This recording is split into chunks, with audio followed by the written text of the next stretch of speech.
गुरुर्ब्रह्मा गुरुर्विष्णू गुरुर्देवो महेश्वरः गुरुर्साक्षात् परब्रह्मा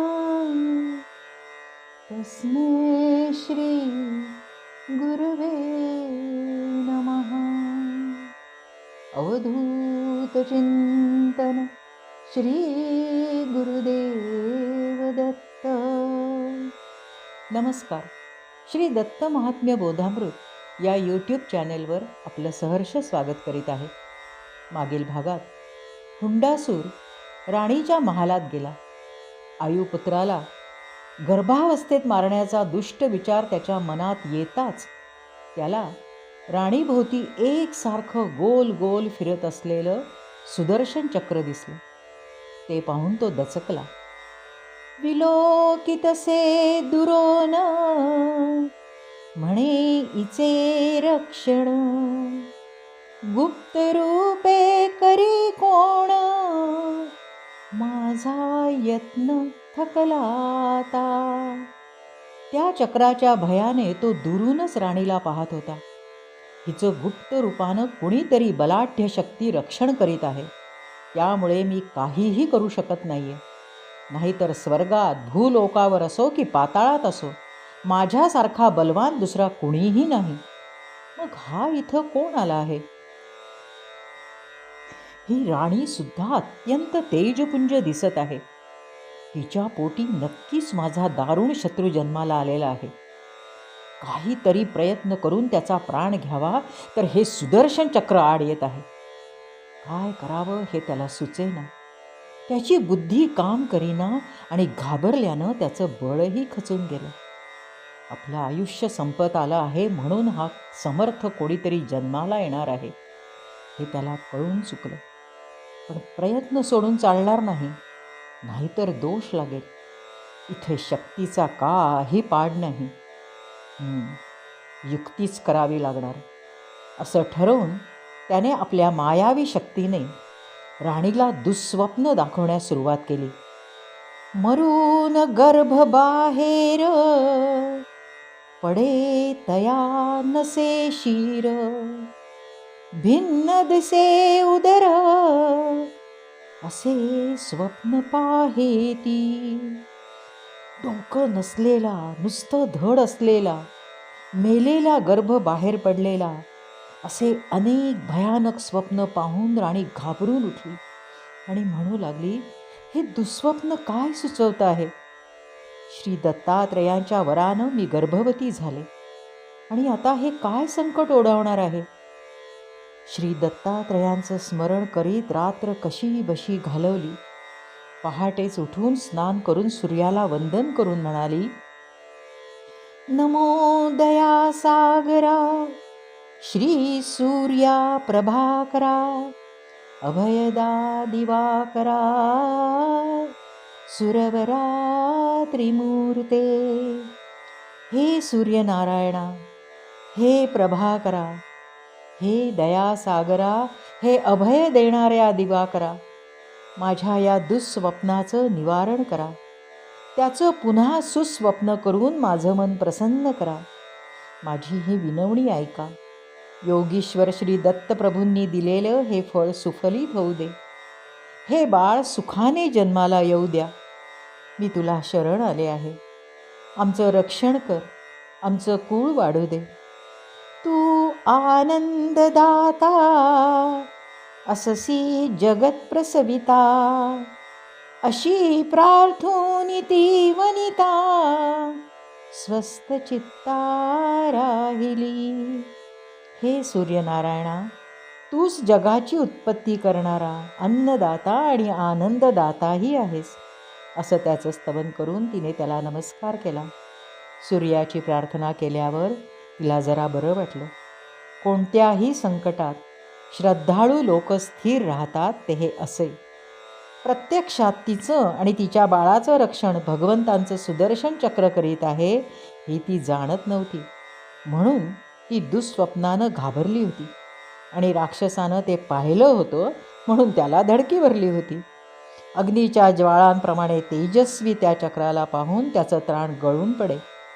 तरीही त्या दुष्टानं गुप्तपणे मायेने गर्भपात करण्याचे अहोरात्र पुष्कळ प्रयत्न केले. पण श्री दत्त प्रभू स्वतः तिथे राहून गर्भाचं रक्षण करीत असताना त्या बाळाचा घात कोण आणि कसा करील? जो सुखस्वरूप दाता, कसा कोण तया दत्ता, ठकवील हे सर्वथा, कानी कथान पडेल. त्या सच्चिदानंद स्वरूप दत्ताला ठकवील असा त्रिभुवनातही कोणी नव्हता. आणि दैत्य आपलं प्रारब्ध जाणत नव्हता, त्यामुळे व्यर्थ शिळून गेला होता. अर्थात राणीच्या उदरात बाळ सुखरूप वाढत होतं. राजाने मंत्रज्ञान असणाऱ्या विद्वान विप्रांना बोलावलं. पुंसवन अर्थात राणीचा पुत्रोत्पादन संस्कार, अनवलोभन अर्थात राणीचा 3ऱ्या महिन्यातील विशेष संस्कार, सीमंतोन्नयन असे गर्भवतीवर करायचे सगळे संस्कार शास्त्रशुद्धपणे करविले. करता करता 9 महिने झाले. 10वाही संपत आला. राणी प्रसूत होईना. तेव्हा ब्राह्मणांनी अश्विनी कुमारांचं स्मरण केलं आणि म्हणाले, हे अश्विनी कुमारांनो, आमचं हे वचन ऐका. गर्भावरील 7 कातड्यांचे वेढे सोडवा आणि 10 महिने गर्भात राहिलेल्या, भ्यायलेल्या आणि स्वामींची अपेक्षा करणाऱ्या त्या जीवाला सुखानं बाहेर येऊ द्या. या अर्थाच्या मंत्रानं मंत्रवलेलं जल राणीला प्याव्यास दिलं आणि राणी सुखानं पुत्र प्रसवली. हे आपल्या मंत्रांचं सामर्थ्य आहे. 5 ग्रह परमोच्च स्थानी असताना तो सर्वेश्वराचा प्रसाद जन्माला आला. सर्व तेज त्याच्या ठिकाणी एकवटलेलं होतं. मध्यरात्र होती. दिवे तेवत होते, पण त्याच्या तेजापुढे दिव्यांचं तेज फिक्कं पडलं. आकाशात सूर्योदय व्हावा तसा भूमंडळावर हा योगीश्वराचा प्रसाद अवतरला. राजा, प्रजा, देव सगळ्यांनाच अतिशय आनंद झाला. राजानं स्नान करून ब्राह्मणांना बोलावून जातकर्म केलं, नांदीश्राद्ध केलं. बाळाच्या मुखात सुवर्णानं तूप आणि मध चाटवलं. हा असा अपूर्व लाभ झाल्याने हर्षयुक्त राजाने अपार धनसंपदा लुटली. राजभांडार खुलं केलं आणि विप्रांना सांगितलं, तुम्हाला हवं तेवढं धन लुटा. सगळीकडे आनंदी आनंद सुरू होता. राजाने दैवज्ञांना बोलवून ज्योतिष विचारलं. जन्म, लग्न आणि ग्रहयोग पाहून ते म्हणाले, भूपा, इतका सुंदर राजयोग आजपर्यंत पाहिला नाही. अहो, हा स्वर्गावर राज्य करील. चंद्राला तरी 16च कला असतात, पण हा 64 कला आणि 14 विद्यांमध्ये पारंगत होईल. महाराज, तुमची अनेक जन्मांची पुण्याई फळाला आली आहे, म्हणून हा महावीर, दाता, धर्मरत, आर्यरक्षक, अनार्यांचा शिक्षक असा असामान्य अद्वितीय पुत्र जन्माला आला आहे. पण राजा, नीट शांतपणे ऐक. हा पुत्र तुला बाळपणी मात्र शोक देईल हो. राजाने हर्षयुक्त होऊन त्यांना 1 गाव दान दिलं. सगळा आनंद होता. मन संतुष्ट होतं. पण मनात एक खंत होती. पुत्र काय शोक देणार आहे? हा विचार येऊन तो खिन्न होईल. पण मग त्याने सत्वर ब्राह्मणांना बोलावलं आणि शोक निवारणार्थ अनुष्ठान आरंभलं. कळवळून गुरुमाऊलींचं स्मरण केलं. हे अत्रिनंदना, सर्व दोषांचं निवारण करून तू मला हा नंदन दिलास. आता या शोकाचंही निवारण तूच कर. कृतज्ञतेने आणि भावभक्तीने तो म्हणाला, माझा सर्वपरी भार आहे ज्याच्या पादावर, तो श्री दत्त देववर, आपुलावर सत्य करो. देवा, माझा सगळा भार तुझ्या पायावर आहे. हे श्री दत्ता, तू दिलेला वर तूच सत्य कर. प्रभो, अत्यंत भक्तिभावाने तुझे चरण धरून पुन्हा पुन्हा प्रार्थना करून हट्टाने मी हा पुत्र मागून घेतला. सर्वस्य चाहं हृदि सन्निविष्ट ही त्याची प्रतिज्ञा स्पष्ट, तो सर्वज्ञ अंतर्निष्ठ, सर्व कष्ट वारील. हे भगवंता, एकोहम बहुश्याम या तुझ्या प्रतिज्ञेप्रमाणे सगळ्यांच्या हृदयात तू आत्मरूपानं वास करतोस. भक्त त्यांच्या हृदयात तुझंच चिंतन मनन ध्यान करतात. आता तुझ्या पायीच ज्यांनी आपली निष्ठा वाहिली आहे, तू सर्वज्ञ आहेस. त्यांचं मनोगत तुझ्याशिवाय दुसरं कोण जाणणार. तूच त्यांच्या संकटांचं निवारण कर. बाळ प्रत्येक वेळी रडे माते जवळी, माता आश्वासी त्या त्या वेळी, वेणी सांभाळी जापरी. बाळ प्रत्येक वेळी जसं मातेपाशीच रडतं आणि माता सांत्वन करून त्याला प्रेमानं सांभाळते, तसंच हे गुरुमाऊली, हे भक्तवत्सला, आम्ही तुझ्याशिवाय कोणाला हाक मारणार आणि तुझ्याशिवाय आमचं रक्षण दुसरं कोण करणार. अशी मनोमनी राजा सतत प्रार्थना करीत होता. साधक भक्त हो, इथं 40वा अध्याय संपन्न होतो. आता 41वा. तर एकीकडे पुत्रजन्माचा आनंदोत्सव सुरू होता आणि दुसरीकडे हुंडासुराचं भय वाढलं होतं. तो आयुपुत्रावर घाला घालण्यासाठी टपून बसला होता आणि त्या तेजस्वी पुत्राला पाहून हाच आपला कर्दनकाळ आहे या कल्पनेनं त्याचा चेहरा भीतीनं पांढरा फट्टक पडला होता. हा मोठा झाल्यावर आपल्या हाती येणं केवळ अशक्य आहे, पण आत्ता सुद्धा याला धरायला भीती वाटते आहे, कारण कोणी समर्थ देव याचं प्राणरक्षण करीत आहे. त्यामुळे आता माझी बुद्धी सर्वतोपरी खचली आहे. शोधूनही त्रैलोक्यात याच्या समान प्रबळ दुसरा कोणीही नसावा. तेव्हा हा नक्की श्री विष्णूच असावा. एरवी माझी माया निष्प्रभ करणारा दुसरा कोण असेल? हो, तो दैत्यांचा शत्रू विष्णूच असावा. होईना का घननीळ महामाया असे सबळ, तिचे धरिता चरण कमळ, ती बळ देईल मला. असे ना का तो सावळा गोविंद? महामायेचं बळही तेवढंच आहे. तेव्हा आता तिलाच शरण जावं, तिचेच चरणकमल धरावे, तीच मला बळ देईल. असा सगळा विचार करून हुंडासुरानं हात जोडले. हे महामाये, मी तुझा दास आहे, तेव्हा आता धावून ये आणि मला आश्वस्त कर. हे देवी, मी अत्यंत दुःखी कष्टी झालो आहे. मी तुझा बालक आहे, तूच माझा प्रतिपाळ कर. अगं, मी अन्न पाण्याशिवाय उपाशीपोटी कित्येक दिवस या बालकाला मारण्यासाठी टपून बसलो आहे. आता कृपा करून माझ्याकडे लक्ष दे. बळी असेल अरी किंवा साह्य करी हरी जरी, तू कृपा करीसी तरी, परवान धरी कोणाची. हे महामाये, तुझी कृपादृष्टी झाली तर मग माझा शत्रू किती का बलवान असेना, आणि अगदी त्याला विष्णू जरी सहाय्य करीत असेना, मी कोणाचीही पर्वा करणार नाही. हे माते, तुझी कृपा झाली तर माझ्याशी वैर करण्याची कोण हिंमत करेल? अगं, मग मीच सगळ्यांच्या उरावर बसेन. तू कृपा कर आणि तो बाळ माझ्या हातात दे. माझ्या धडपडीला यश दे.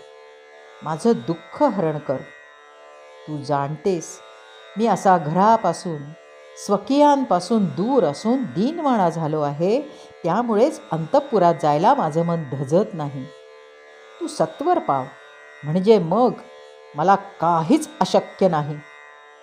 सर्वज्ञ तो वैकुंठवासी, प्रळयी तू तयासी, निद्रारूपे व्यापिसी, मग इतरांसी कोण गणी. हे महामाये, त्या सर्वज्ञ विष्णूला सुद्धा प्रळयकाळी तू निद्रादेवीच्या रूपाने व्यापतेस. असं असताना मग इतरांची काय कथा? तू आता माझ्यावर कृपा नाही केलीस तर तसाही मी अन्न पाण्याशिवाय मरणारच आहे. तेव्हा हे भक्तवत्सले, प्रसन्न हो. मी तुला नमन करतो. हे बघ, मी तुला मद्य मांस बळी सगळं अर्पण करीन. अशा प्रकारे त्या महामाया मोहिनीची तो दैत्य सकाम राजस भक्ती करून तिला प्रार्थित होता. त्याच्या त्या भक्तीमुळे मोहिनीला त्याची करुणा आली. साधक भक्तो, सात्विक माणसं जप तप करतात ते आत्मसिद्धीसाठी, लोककल्याणासाठी. पण असुर असुर मात्र तामस, मायावी, मंत्र तंत्र विद्यांमध्ये प्रवीण असतात. ते सुद्धा क्षुद्र देवतांची उपासना करून सिद्धी प्राप्त करतात. पण त्याचा उपयोग स्वार्थासाठी, दीन दुबळ्यांना हानी पोचवण्यासाठी आणि सत्तेसाठी करतात. इथे तर त्या दुष्टाने प्रत्यक्ष महामायेला प्रसन्न करविलं. तेही दुष्कर्मासाठीच. त्याच्या पापांचा भार वाढत चालला आहे आणि पुढे त्याचा अतिरेक होणार आहे. मोहिनी देवी प्रसन्न झाली. अंतःपुरातून एक दासी बाहेर आली. दैत्याने काही विचार करून तिच्या शरीरामध्ये प्रवेश केला. मंत्रप्रयोगाने तिच्या बुद्धीचाही ताबा घेतला. तिच्यासह गुप्तपणे तो राणी इंदुमतीच्या शयनकक्षात गेला. दासीच्या रूपात असल्यामुळे कोणाला काही कळलं नाही. मनातच त्याने मोहिनी देवीला वंदन केलं, तिचे आभार मानले. आणि नंतर त्या दुष्टानं काय करावं? सगळ्यांना गाढ निद्रा आणणारा प्रस्वापिनी मंत्राचा जप सुरू केला आणि सगळ्यांना मोहून ठेवलं. हे प्रस्वापिनी मोहिनी, तू ज्ञानी माणसाच्या सुद्धा बुद्धीला मोहात गुरफटवून ठेवतेस. तू आता सकाळ होईपर्यंत सगळ्यांना गाढ झोपवून टाक.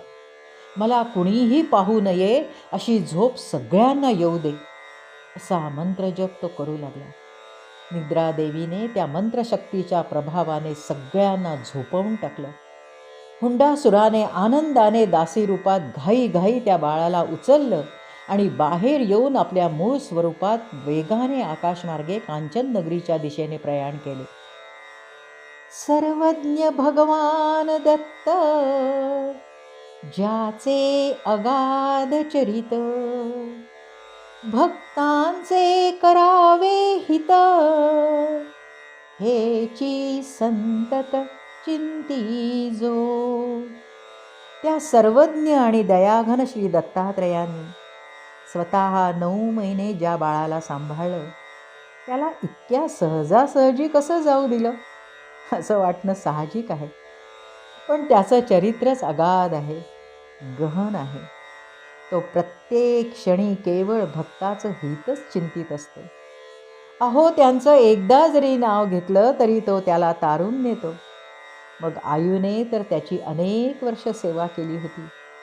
आत्तासुद्धा त्याचा सगळा भार, त्याची सगळी भिस्त श्री दत्तगुरूंवरच होती. त्यांना एक क्षणभरही तो विसरत नव्हता. अशा जरी अर्थार्थी असला तरी आपल्या भक्ताला ते कसे दूर करतील? त्यांनी मंत्रशक्तीला मान दिला हे एक, आणि दुसरं, हुंडासुराला न अडवण्यामागे काही नियोजन नक्कीच असणार, ज्यामुळे माता पित्यांना शोक तर होईल पण पुत्राचं रक्षणही होईल. असो, तर इकडे हुंडासूर बाळाला घेऊन आपल्या महालात आला. बायकोला बोलावलं. तिच्या हातामध्ये बाळाला देऊन उतावीळपणे म्हणाला, छेदून शिजवी याते, ह्याला चिरून शिजव. यज्ञ तप वगैरे करून त्या राजाने याला प्राप्त केलं आहे, पण तो माझा शत्रू होऊन मला मारणार आहे. माझा काळ आहे. महाप्रयत्न करून मी याला मिळवलं आहे, तेव्हा आता याला लगेच मार. गो, माझं नशीब थोर म्हणून हा बाळ मला मिळाला. थोडी जरी हैगय झाली तरी हा मला निर्वंश केल्याशिवाय राहणार नाही हो. जा जा, वेगाने जा आणि ह्याला शिजवून आण. आज ह्याचीच न्याहारी मी करणार आहे. त्याचं ते बोलणं ऐकून आणि त्या निष्पाप तेजस्वी बाळाला पाहून राक्षसाची पत्नी अत्यंत घाबरली आणि म्हणाली, अहो अहो, तुम्ही या बाळाला कशाला मारता आहात? हे छोटं निष्पाप बालक तुमचा कसा काय शत्रू असेल आणि तुम्हाला कसा काय मारेल? तुम्ही व्यर्थ घात, करिता शास्त्र निंदित, कुळाचा करील घात, बाळ हत्या पाप हे. स्वामी, ही बालहत्या करणं हे शास्त्राच्या विरुद्ध अत्यंत निंदनीय कृत्य आहे. या महापापामुळेच उलट आपला घात होईल. सगळे तुमचा परिहास करतील आणि आपल्या कुळाचा नाश होईल. हे भलतं साहस करू नका. त्यावर संतापून तो दैत्य म्हणाला, अगं मूर्ख स्त्रिये, तू हा काय उपदेश करीत आहेस? ह्याला मी मारलं नाही तर उद्या हा मला मारेल. महत्प्रयासानं त्याला मी इथं घेऊन आलो आहे. अगं बये, माझा अंत करण्यासाठीच देवांनी याला जन्माला घातलं आहे. त्यामुळे याची थोडी सुद्धा दया करू नकोस. आपले आचार्य विरोचन काय म्हणतात माहीत आहे ना? अकार्य करूनही आत्मरक्षण करावं. आत्मरक्षणासाठी जे करू नये ते करावं लागलं तरी दोष लागत नाही. देहाला आत्मा समजून बोलणारा तो राक्षस तावातावानं त्याच्या अज्ञानाचं प्रदर्शन करतो आहे. हेची मत मान्य असे, देह हाची आत्मा असे, हा प्रत्यक्ष दिसतसे, न तसे ते असत ब्रह्म. तो शूर तर आहे, पण देहाला आत्मा समजण्याचं, जे दिसतं तेच सत्य मानण्याचं अज्ञान काठोकाठ भरलेलं आहे. जो दिसतो तो देह हाच आत्मा आहे. जे दिसतच नाही ते ब्रह्म असत्य आहे. हे सर्वमान्य आहे असं त्याला वाटतं. या आत्मरूपी देहाचा नाश झाला तर मग विषयांचा उपभोग कोण घेणार? स्त्री, पुत्र, धन, समृद्धी या देहाला अत्यंत प्रिय आहेत. हा देहच आत्मा आहे. तो स्वार्थी दृष्ट वल्गना करीत आहे. वाटेल तेवढं धन देऊन, प्रसंगी पत्नीचं सुद्धा दान देऊन सदैव देहाचं रक्षण करावं. धन आणि पत्नी काय केव्हाही मिळतील, पण हा देह तो परत मिळेल का? हे बघ, माझ्या गुरूंनीच हे सांगितलं आहे. त्यामुळे तू काही काळजी करू नकोस. ह्या बाळाला तुझ्यासमोर मार आणि शिजव. जा लवकर.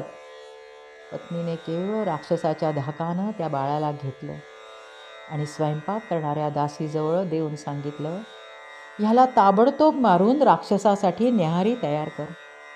दासीने त्याला बल्लवाकडे सोपवलं आणि म्हणाली, तू याला मारून चिरून दे, मग मी शिजवते.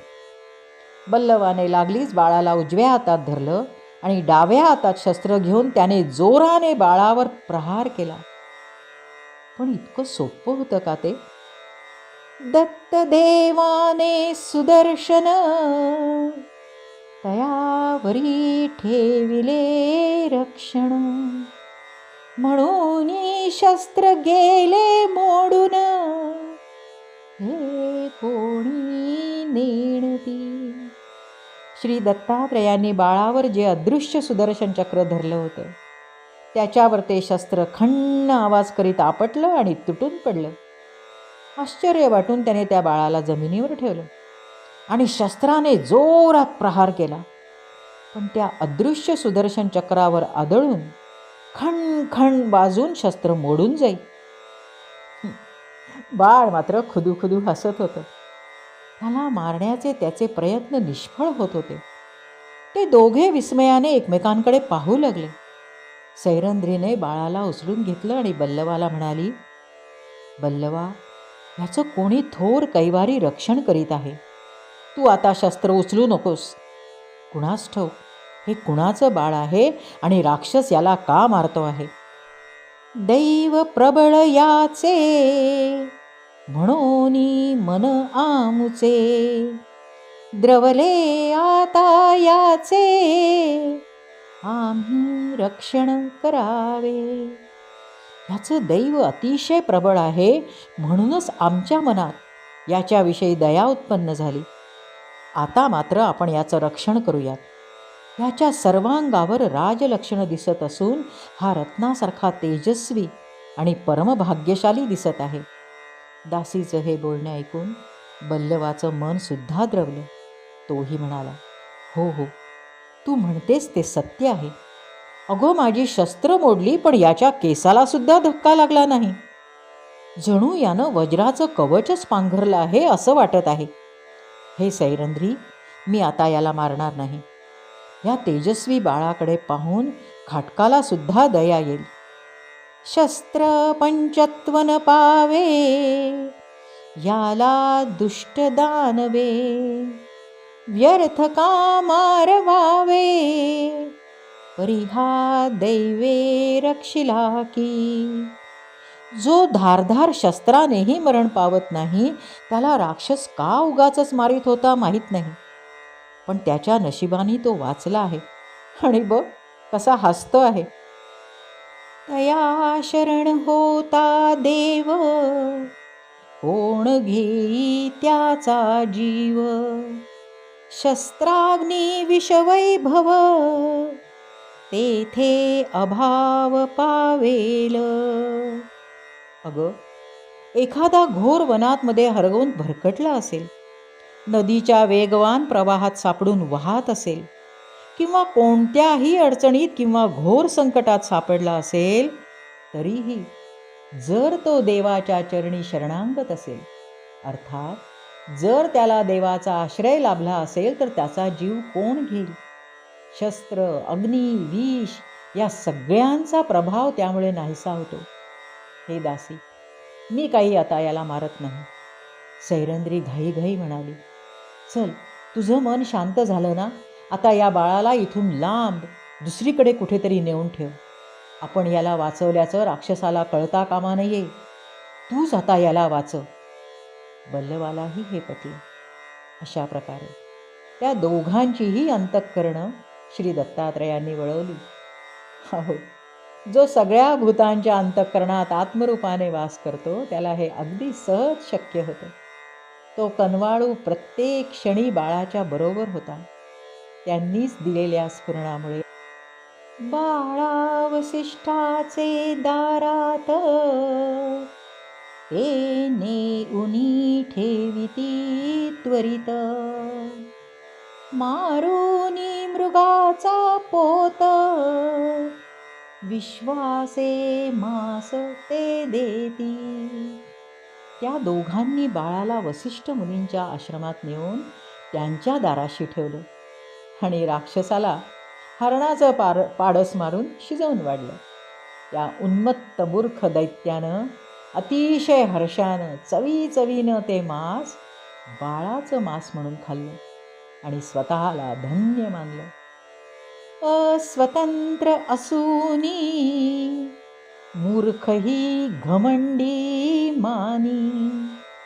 ज्यावेळी ज्याची मृत्युहानी, ही ते कोण फिरविल. त्या मूर्ख घमंडी राक्षसाला वाटलं, मी माझ्या वैर्याचं मांस खाल्लं, आता मला कोण मारील? मी मृत्यूला जिंकून आता चिरंजीव झालो. पण जन्म मरण कुणाच्याही हातात नसतं. प्रत्येक जीव हा अस्वतंत्र असतो. मृत्यू ज्या क्षणी ज्या प्रकारे यायचा ते प्रारब्ध तसंच घडतं. ते बदलवू शकण्याचं स्वातंत्र्य कुणालाही नसतं. पण हा घमंडी पापाचे डोंगर मात्र रचित चालला होता. वैरी समजून बाळाला गर्भावस्थेतच मारण्याचे प्रयत्न केले. नुकत्याच जन्माला आलेल्या बालकाला आईवडिलांपासून दूर करून त्यांना शोकाग्नीत ढकललं. त्या बाळाला मारण्याचा घाट घातला. एवढंच नाही, प्रत्यक्षात जरी बाळाचं मांस शिजवलं नाही तरी मृगमासाला बाळाचं मांस समजून समाधानानं भक्षण केलं. एका पाठोपाठ एक पाप करून आता तो उन्मत्त होऊन अमर झाल्याच्या आसुरी आनंदात निर्धास्त झाला. आणि त्याला निर्धास्त करण्याचा श्री दत्तप्रभूंचा हेतू सुद्धा सफल झाला. आता प्रत्यक्ष वसिष्ठ मुलींच्या घरी बाळाला सुरक्षितपणे ठेवल्यानंतर ते त्याचा सांभाळ कसा करतात, तिकडे माता पित्यांची बाळाशिवाय अवस्था काय होते, या कथानकाचा आस्वाद आपण पुढील भागात पाहू. आज इथंच थांबू. अवधूत चिंतन श्री गुरुदेव दत्त. दिगंबरा दिगंबरा श्रीपादवल्लभ दिगंबरा दिगंबरा दिगंबरा श्रीपादवल्लभ दिगंबरा दिगंबरा दिगंबरा श्रीपादवल्लभ